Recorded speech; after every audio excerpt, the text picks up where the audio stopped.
spoke here on Easter Sunday, I believe it was 2 years ago, and I had just had a major operation on my foot. I had stepped on a piece of glass.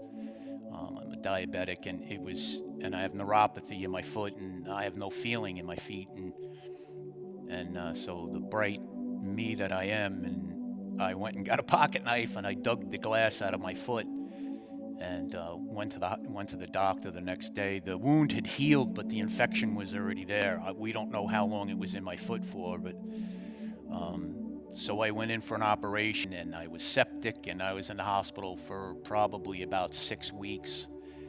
And they came out when I went in for the operation and said to my wife, "We're going to have to amputate his leg." So my wife said, I can't say that. I can't authorize that. He can't wake up without his leg." So they did everything they could, and they saved my leg. So for the next 2 years, we dealt with this non-healing wound. Special shoes, and healing a little bit, and then getting worse, and healing a little bit, and getting worse, and more pieces of bone breaking off and working their way out through the wound, some painful stuff. And I just kept saying, "Why is this happening to me? Why is this happening to me?" This past September, I kept praying for a miracle and praying for a miracle, and the miracle happened. And the miracle was the wound healed. Probably a week or two later, I got up in the middle of the night to go to the bathroom, and I tripped and fell. And within 3 days, my foot was completely purple. And I called the vascular surgeon that had worked on my leg. I went to Mather, and he came into me, and he looked me right in the face, and he said, "We're going to have to amputate your leg." He said, "How far, I don't know." He said, "The infection has spread throughout your body."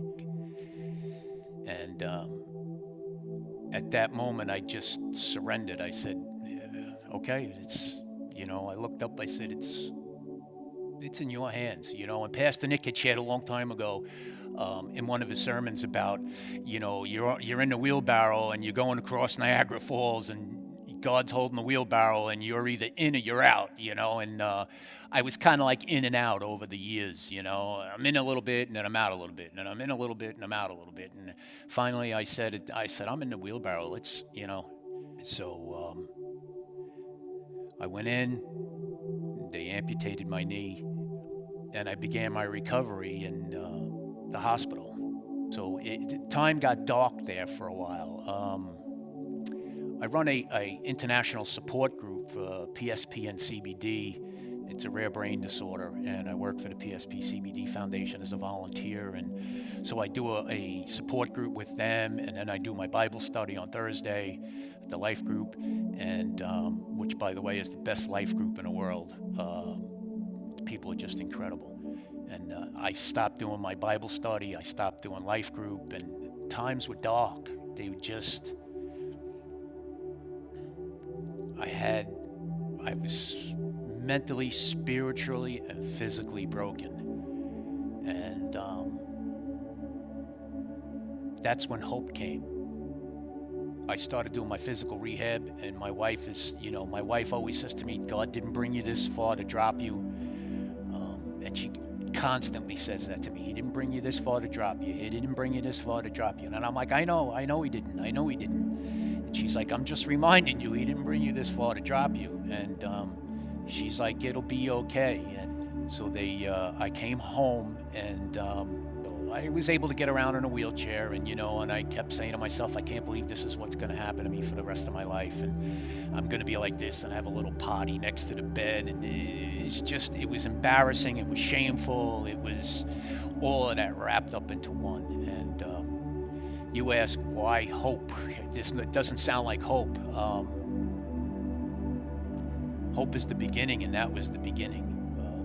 So they were doing the Life Group on Zoom, and I got on that Life Group, and everybody was excited to see me and hear from me, and they let me be real. They let me share how frustrated and angry and sad and shamed and embarrassed I was, and they just allowed me to be me. That's why we call it a life group. And then something happened. In all that darkness, there was a little light, you know, and they say in the darkness, if you light a match a few miles away, you can see that light in the dark.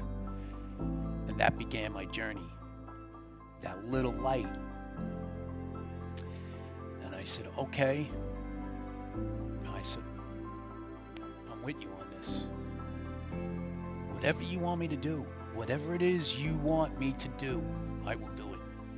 My journey of hope had become even greater. My closeness to Christ had become even greater. See, Jesus had this ultimate plan for me.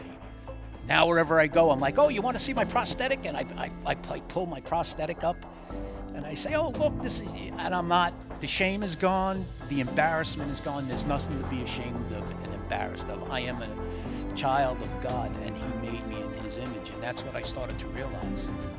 You know, and that was His ultimate plan for me. His plan was to bring me into fruition to where I am today, to be able to share my experience, my strengths, and hope with everybody. That life ended when they cut my leg off. It also began when they cut my leg off. Who would have thought that my greatest sorrow would become one of my greatest assets? So with that, I'd just like to say Happy Easter, everybody, and thank you for listening to my God story.